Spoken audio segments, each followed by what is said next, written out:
Nandito na tayo sa ano ba ang mas pipiliin ko, ang sarili ko, etong taong mahal ko. Kailangan mong patawarin ang sarili mo. Dahil kung hindi, parang ang nakikita ko dito, sinisisi mo yung sarili mo. Na yung kung sino pa yung taong mahal mo, siya pa yung nananakit, no?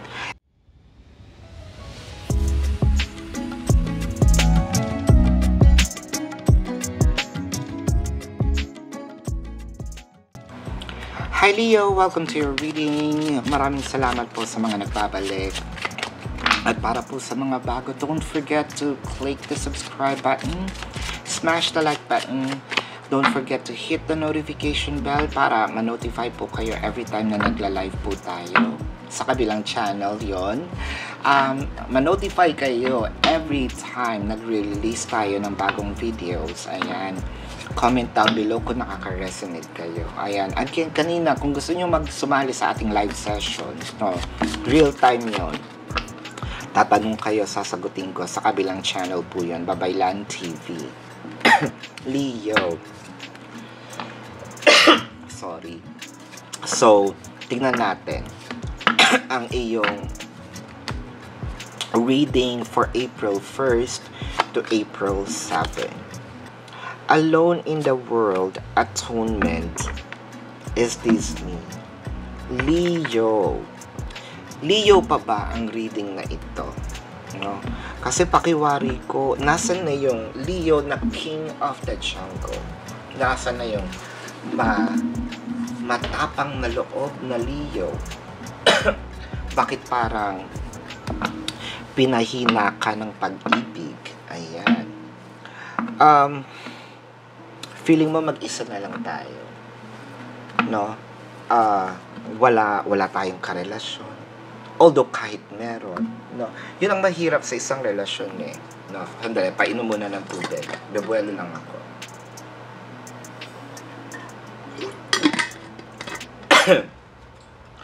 Yun ang mahirap sa isang relasyon. Nasa loob ka ng relasyon, pero parang ikaw lang din mag-isa. So parang kung ikaw na lang din mag-isa, siguro kung ako mag-isa, baka mas okay ako, 'di ba? Kasi wala akong iniisip na pain. May karelasyon nga ako lang double whammy. Mag-isa na nga lang ako, no? Meron pa akong nararamdaman. I think yung kung sino pa yung taong mahal mo, siya pa yung nananakit, no? And I hope that this is not something physical. Hindi ko rin naman sinasabi na hindi importante ang emotional, no? Lalo na yung mental torture, no?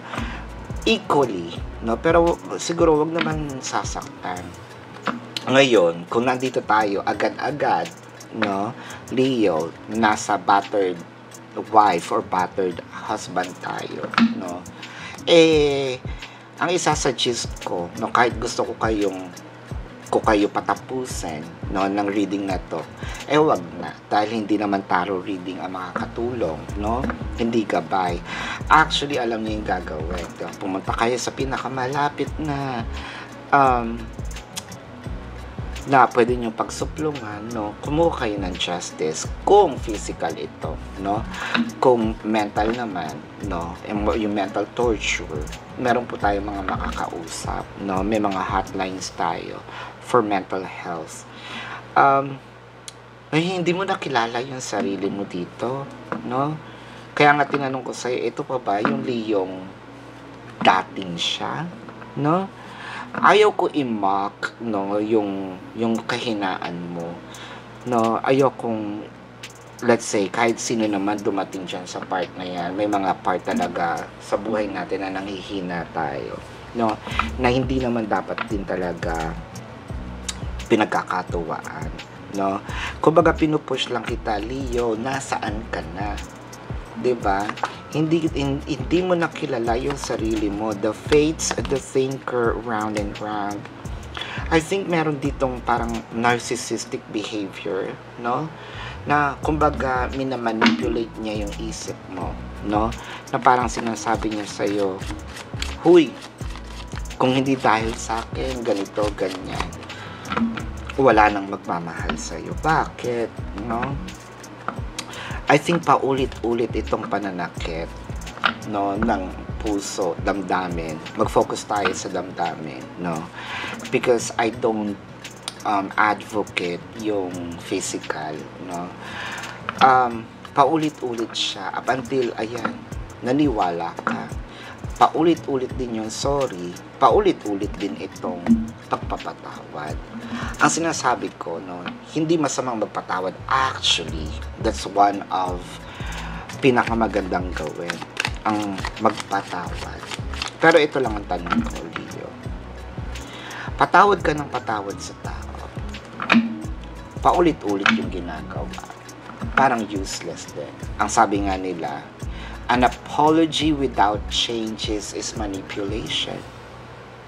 Kasi alam na niya yung ginagawa niya, diba?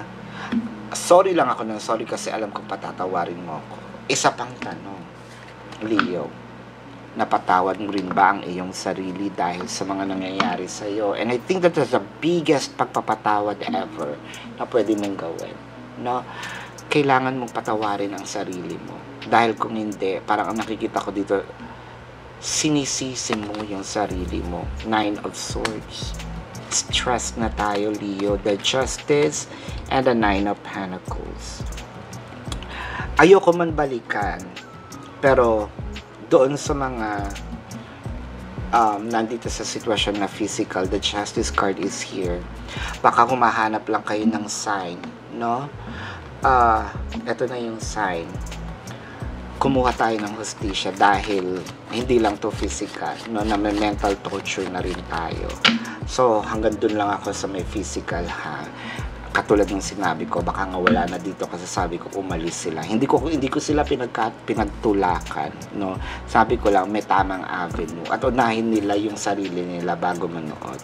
Going back to your reading, 3 of Pentacles and the 8 of Swords. Ayan. Wow. Dapat talaga may managot, no? I think na na-take advantage ka, no? Kumbaga, nahuli nito ang kahinaan mo. Leo, nahuli niya ang kahinaan mo. With the Death card, King of Pentacles, and the Ace of Swords. Kasi naman, no? Bakit parang pag may nangyayari, tayo yung mangingi ng sorry, yung iba sa inyo, yung iba hahabulin, lumaki ang ulo. Ayan. With the 2 of Pentacles, the Ace of Pentacles, and the High Priestess. So, nandito na tayo sa ano ba ang mas pipiliin ko? Ang sarili ko? Itong taong mahal ko? No? Girl, boy, no?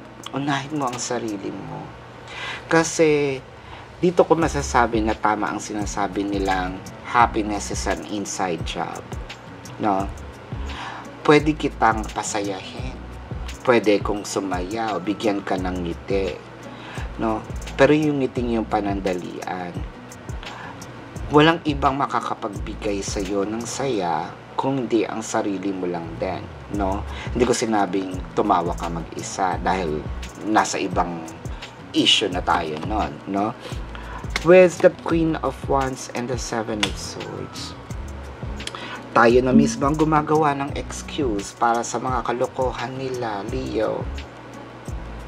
Gumising ka. This is your reading for now, no, Leo? Tingnan natin ang zodiac sign nitong nang aabuso sa iyo. Scorpio, or has a Scorpio placement in their chart. Libra, or has a Libra placement in their chart. Or Taurus, Sagittarius are here. So, this is your reading. Love and light. Namaste. At see you po sa susunod na reading. Paalam.